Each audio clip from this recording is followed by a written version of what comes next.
Okay, folks, here I am, ready for the 8th installment, I believe. Yes, it is 8th installment of the most incredible writing from Nichiren Daishonin.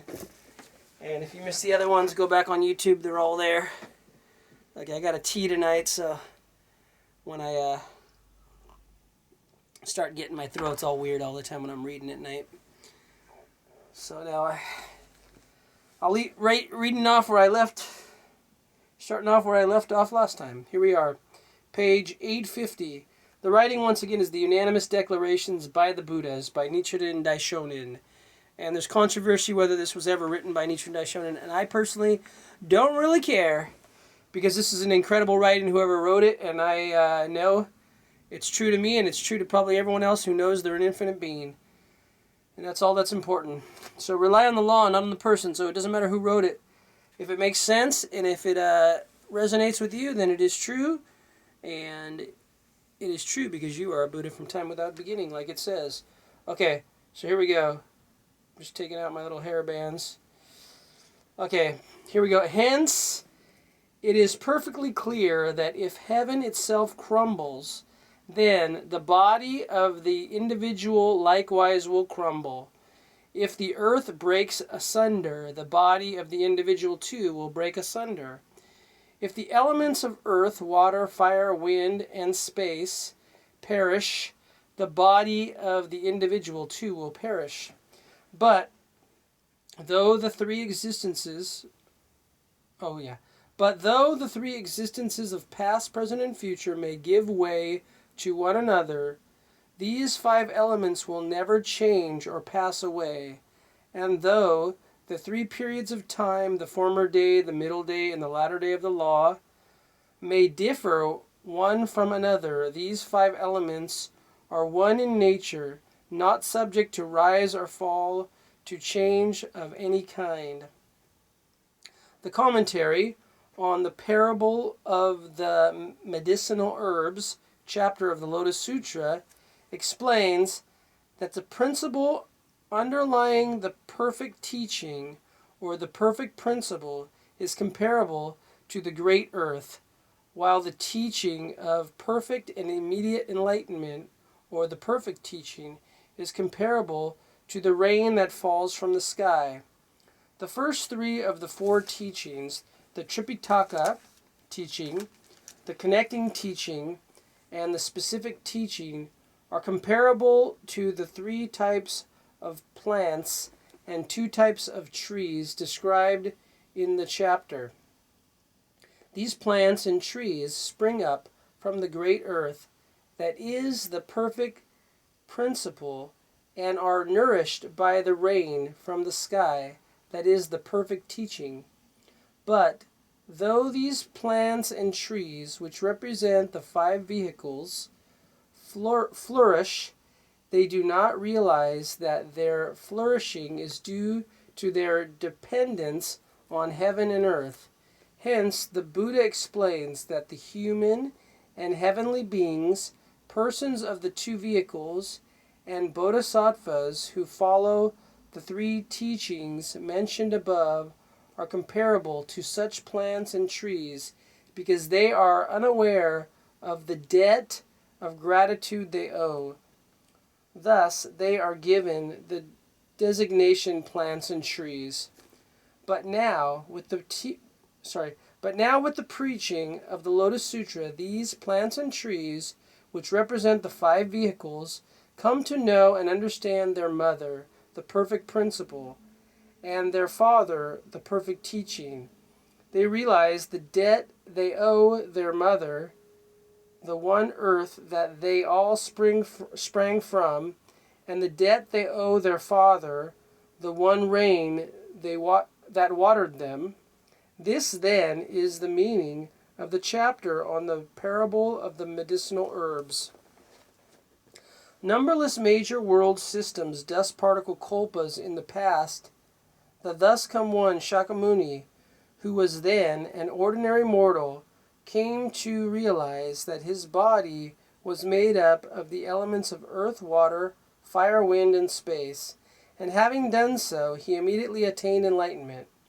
After that, In order to instruct and convert others, he appeared in the world again and again, in age after age, going through the process of acquiring the way, and in place after place, manifesting the 8 phases of a Buddha's existence. Later, he was born in the palace of a king, gained enlightenment under the Bodhi tree, and made it appear to living beings that he had attained Buddhahood for the first time. In the 40 or more years following, he set forth various expedient teachings in order to lead and guide living beings. After that, he thrust aside the various sutra teachings that he had used as an expedient means and preached the correct and straightforward doctrine of the Lotus Sutra of the Wonderful Law, revealing the truth of the seed of the five wisdom thus come ones.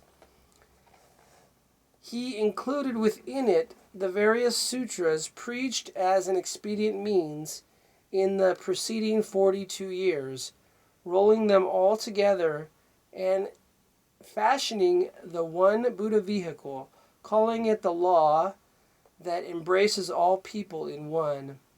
The law that embodies the enlightenment of the individual. He created an honest and truthful document that others could not tamper with, and affixed to it his own seal of verification. When Shakyamuni Buddha was preparing to transmit this document handed down from the Buddha of the 3 existences, he patted the heads of the numerous bodhisattvas who had filled the air above 10,000 million nayutas of lands, and then, indicating the time he had in mind, he exhorted them to expound this law specifically for the sake of us today, the living beings of the latter day of the law, and to use the above document of the Buddha and bestow the law without fail upon us. 3 times he spoke, carefully repeating the same words over, and when he had done so, the numerous bodhisattvas, all without exception, bent their bodies, bowed their heads, and repeated the same words 3 times over. Each promised without fail to honor the Buddha's instructions. With this, the Buddha, his mind now at ease, returned to his royal city of original enlightenment. Following the ceremony of preaching the law of the Buddhas of the 3 existences and their manner of setting forth the law, this transfer document indicates in the same words the period to which the law should be transmitted, the latter day of the law. It is indicated that in the last 500-year period, this Lotus Sutra of the Wonderful Law should be the sole means for attaining Buddhahood. This is clearly indicated in this document that was handed down from the Buddha of the 3 existences. The Peaceful Practices chapter of the Lotus Sutra has described how, after the world has entered the latter day of the law, ordinary people who have just set their minds on the attainment of the way can, by practicing the Lotus Sutra, gain Buddhahood.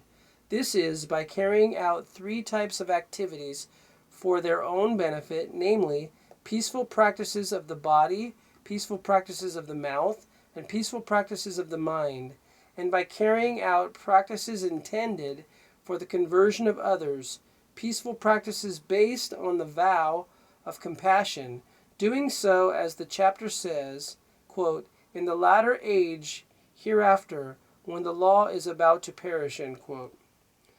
The reference here is to the present time.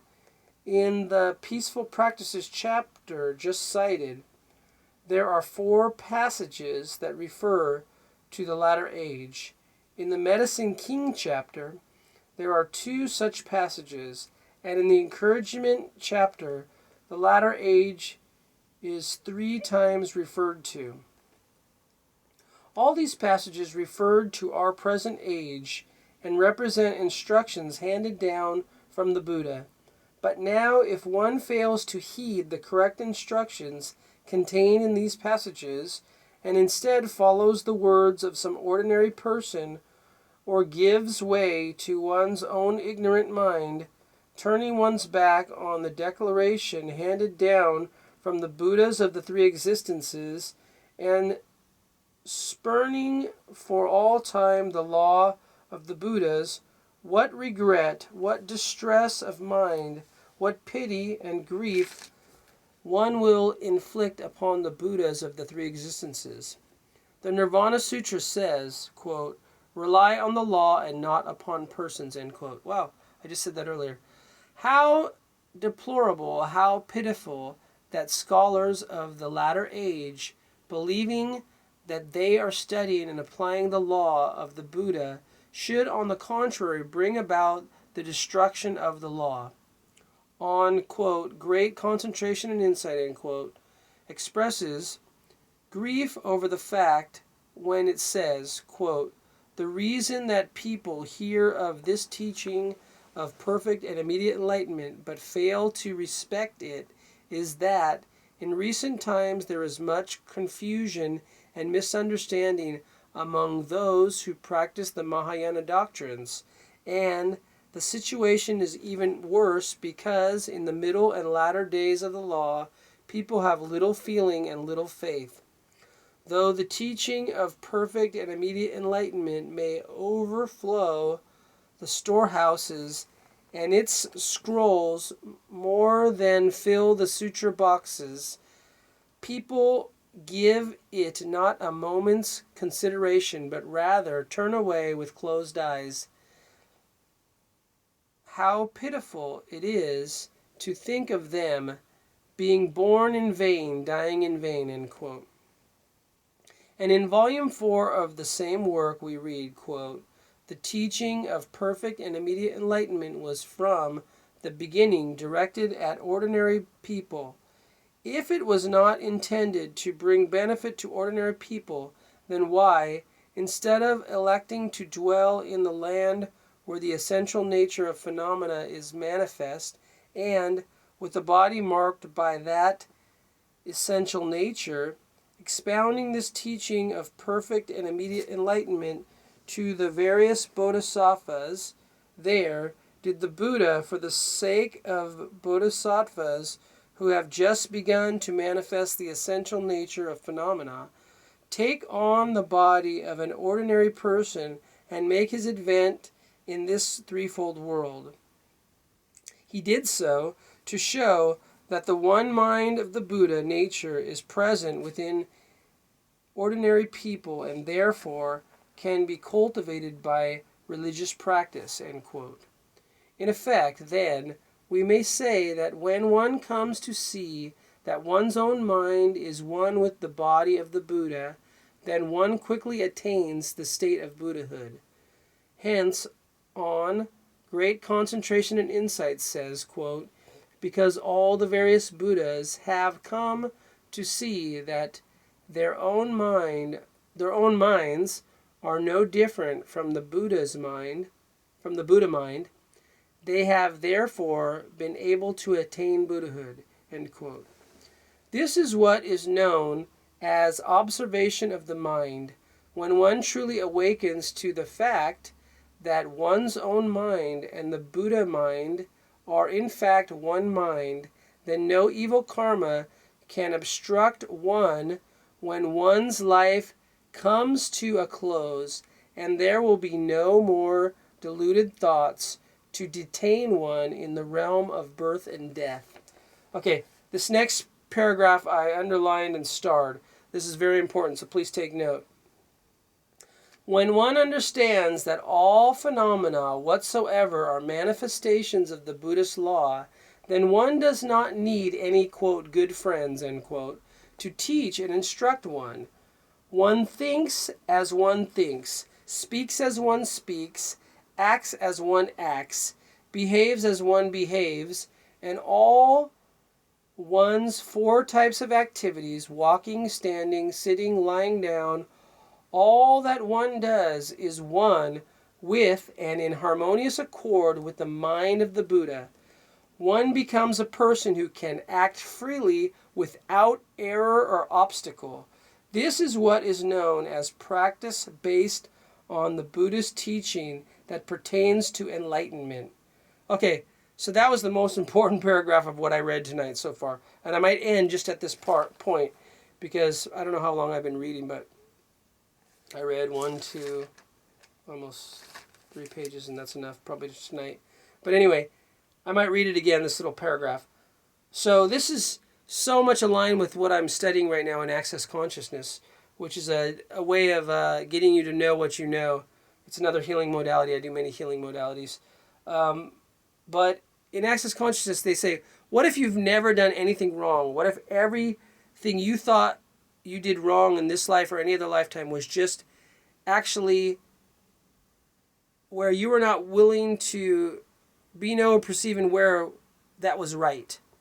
Okay, that's kind of hard to take in. But what if, for example, I did something thinking I did something wrong? Okay, for example, I broke up with a girl and I broke her heart. And someone might think that's a bad thing to do. But actually, a lot of the things we do, we don't even know why we do them. We just do things sometimes. We think we're doing the wrong thing or we're doing the right thing. We always come to these judgments of right and wrong, which we covered earlier, that is...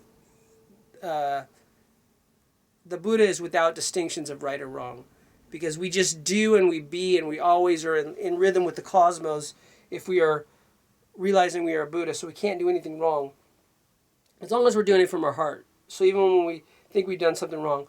Okay, for example, that person we broke up with, maybe because of that breakup, they are able to find the true person that they really fulfills them in their life. So one perspective is that was wrong to break up with them and break their heart. But then, from another perspective, they actually were able to accomplish what they wanted to accomplish or have more fulfillment in life by finding someone that's better for them. So this is basically saying that if we're in rhythm with the cosmos, which we are if we realize we're a Buddha from time without beginning, which is what we're saying, there's really nothing you can do wrong. Everything you do, everything you say, everything. That's why I was saying earlier, I sat here in my robe reading the Gosha, because people in Japan have all these judgments about what's right and wrong about doing everything. And I have no judgments. I'm completely free of judgments. So I can sit here naked and doing it, but of course I might get arrested because you can't put yourself naked on YouTube. But once I get people past the idea that nakedness is wrong, I might be able to do that. But anyway, everyone has a little bit of human revolution to do to get to that point. Should I go on? Yeah, I'm getting to go on here. Anyway, should I read that again? No. Okay, I'm doing muscle testing. I'll tell you, you can watch my other videos to see why I do muscle testing. Anyways, I'm going with the feel of what my energy's telling me to do. Okay, so if one should discard this freely exercised practice and instead allow one's mind to dwell in the state of distorted thinking marked by ignorance and delusion, thoughts without substance, turning one's back on the teaching and instruction handed down from the Buddhas of the three existences, then, for all time, one will merely move from darkness into darkness, always, alas, alas, at variance with the law of the Buddha. Okay, I'm going to take a little drink here because I'm getting a little hoarse. I got a yogi tea, bedtime tea, and so I'm going to go to sleep early tonight, and I'm going to sing 3 weddings tomorrow. My body says to drink that tonight. I muscle test everything I do. I don't drink it all the time, though. My body wanted it tonight. Okay, I'm going to go a little longer. But now, if one will only cast aside such thinking, correct one's outlook, and return to a state of enlightenment, then one will realize that the attainment of Buddhahood is the attainment of Buddhahood in one's present form is to be found nowhere outside one's own body. So it's all inside. That's so many of my songs on my last CD and my future CD talk about that. The mirror that is one's own mind is none other than the same mirror that is the mirror of the Buddha's mind. But we are looking at the back side of the mirror, and therefore we cannot see the truth or principle that underlies our nature, and so we are said to be in the state of ignorance. The thus come one, however, looks at the front side of the mirror and can see and understand the principle underlying our nature. For this reason, enlightenment and ignorance may be said to constitute a single entity. So same with good and bad. It's all the same. It's just two sides of the same coin. So enlightenment and ignorance is all just two sides of the same coin. It's a matter of looking at the mirror or looking at the back side of the mirror. If you're looking at the back side of the mirror, you don't see anything, so you're ignorant. You're thinking, oh, you're a pathetic, ignorant person, and you are not an infinite being. You look at the actual mirror, which looks inside of you, and you go, wow, I'm an infinite being. I'm a Buddha from time without beginning. So it's just a matter of looking at the right side of the mirror, which is one is looking outside of you, saying there's something greater outside of you, whether it's a Gohonzon, whether it's a Buddha, whether it's a God, whether it's Jesus, whatever you think is outside of you better than you, is the ignorant side of looking at the back of the mirror. When you turn the mirror around and you look at yourself, you go, wow, Nichiren, Buddha, the historical Buddha, Gautama, and God, which is just an invention of our minds, and Jesus and any other great figure is just a reflection of who we are, because we're the infinite beings from time without beginning. Okay, should I go on? Yes. The mirror is a single mirror, but depending upon whether one is looking at the front or the back of it, the distinction between enlightenment and darkness arises. The fact that the mirror has a back side does not constitute any interference to the front side, but depending upon which side of the mirror one is viewing, the distinctions between enlightenment and darkness is produced. This is known as the identity or the fusing and penetrating of two aspects of a single phenomena. So all phenomena has two aspects, which are the duality of good and evil, but they're all really relative to your own state of mind.